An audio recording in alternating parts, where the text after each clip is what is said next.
On this episode of Lapeef, Let's Talk. The wage gap and whatnot, that's going to come with a lot of things. And I don't think that everybody, if we raise, okay, I don't want to go too political here. You're just like me, I think. So, you It don't work if you raise the wage directly. Sometimes Sometimes I see it. PMP, go ahead, talk your talk, man. Go ahead. If you raise the wage gap, all you're going to do is destroy all the mom and pop stores because Amazon can afford it. Walmart can afford it. All the mom and pop stores are out of the window. So that's one of the biggest things about raising the wage gap in particular. I think that there are jobs that are starter jobs.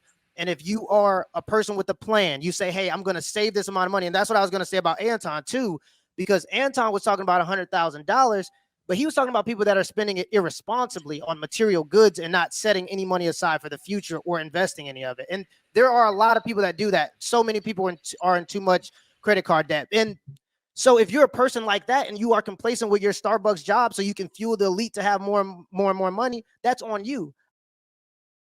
Eugenics. I think that poor people got to have kids because it just has to happen. I think that we're all designed to spread our seed. There's always been a poor class. There's always been a class that's had more. I don't think that's ever going to change. And I mean, this is all hypothetical anyway, right? But that working class, we talk about taxes and the rich people giving back, but they're getting that from poor people buying stuff, right? So like all of that money, it goes up the ladder to those people, and then they give some of it back via taxes. Without those consumers, without that consumer class that buys stuff, without the people that go to work every day and work those factories and build Teslas, we wouldn't be able to have the luxury. So I think that's the average person's missing a little bit. But I completely agree, and I disagree with the fact that you can't live well with $100,000 in most instances. As an individual, you can.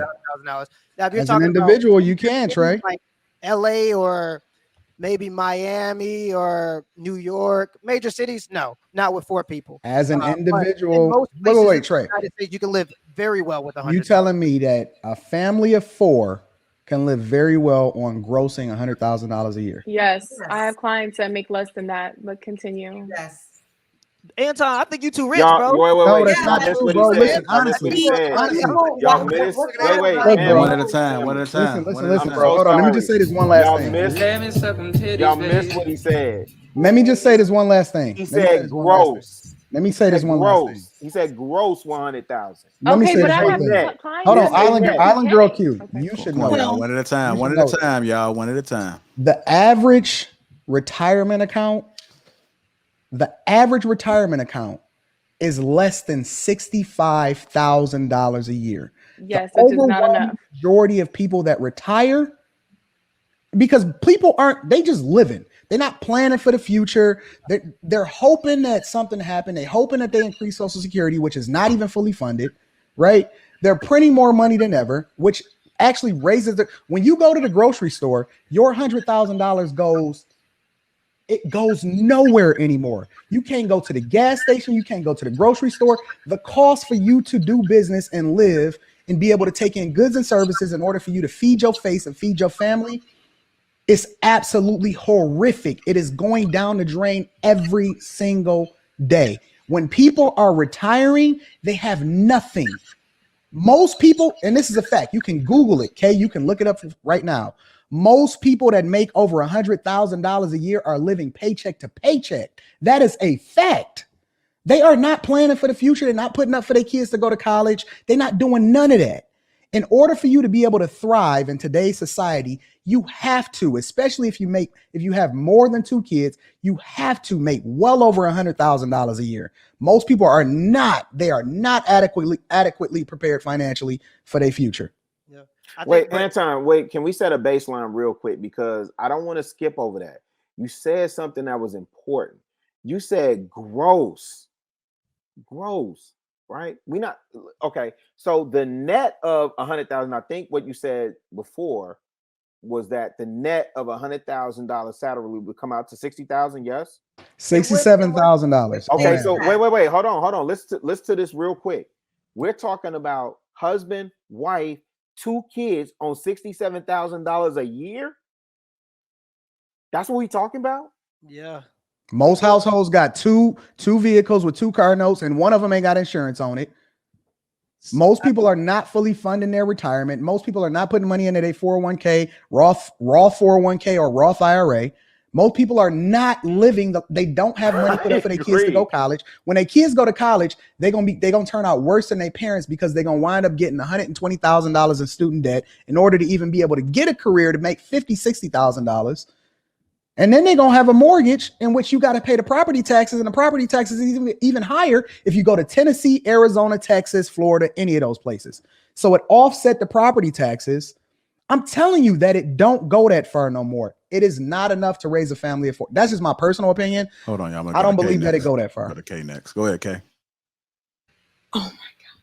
Thank you. I have been trying so hard. Okay, so Anton, in the beginning, I was agreeing with you because I was like, survival versus like, having things for the future and all this type of stuff. Those are two different arguments, right? I know, and it depends where you are.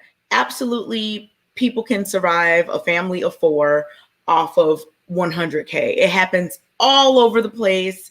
There are people that are happy in that situation. It happens all the time. I wanted to ask Trey, because you said something really interesting, and it's funny because I was just talking about this. You said like, who's going to work at Starbucks or something like that earlier. So are you, okay, how do I phrase this? Do you believe that like people who are below a certain socioeconomic status, like their sole purpose is to be kind of like the workhorses for fueling the elite? What? Like, do you believe that? I don't believe that that's their sole purpose, but I believe that if you're complacent and you want a job that you make $12 an hour at and you want to work that job, then that's a choice that you make. And some people do that, and a lot of people choose to do that. So in that sense, I guess so, because they would be working for Starbucks in order for the Starbucks or the CEO of Starbucks to have more money the next year. So yeah, essentially, but I don't think that's their sole purpose. Do you think that they should make more? Well, it depends. On what? It just, see, now we're getting into more of a political side. And if we're gonna, if we're gonna talk about just like raising the wage gap and whatnot, that's gonna come with a lot of things. And I don't think that everybody, if we raise, okay, I don't want to go too political here. You're just like me, I think. So, you don't work if you raise the wage directly gap. sometimes. Go ahead, PNP. I see it. PNP, go ahead, talk your talk, man. Go ahead. If you raise the wage gap, all you're gonna do is destroy all the mom and pop stores, because Amazon can afford it, Walmart can afford it. All the mom and pop stores are out of the window. So that's one of the biggest things about raising the wage gap in particular. I think that there are jobs that are starter jobs. And if you are a person with a plan, you say, hey, I'm going to save this amount of money. And that's what I was going to say about Anton too, because Anton was talking about $100,000, but he was talking about people that are spending it irresponsibly on material goods and not setting any money aside for the future or investing any of it. And there are a lot of people that do that. So many people are in too much credit card debt. And so if you're a person like that and you are complacent with your Starbucks job so you can fuel the elite to have more and more money, that's on you.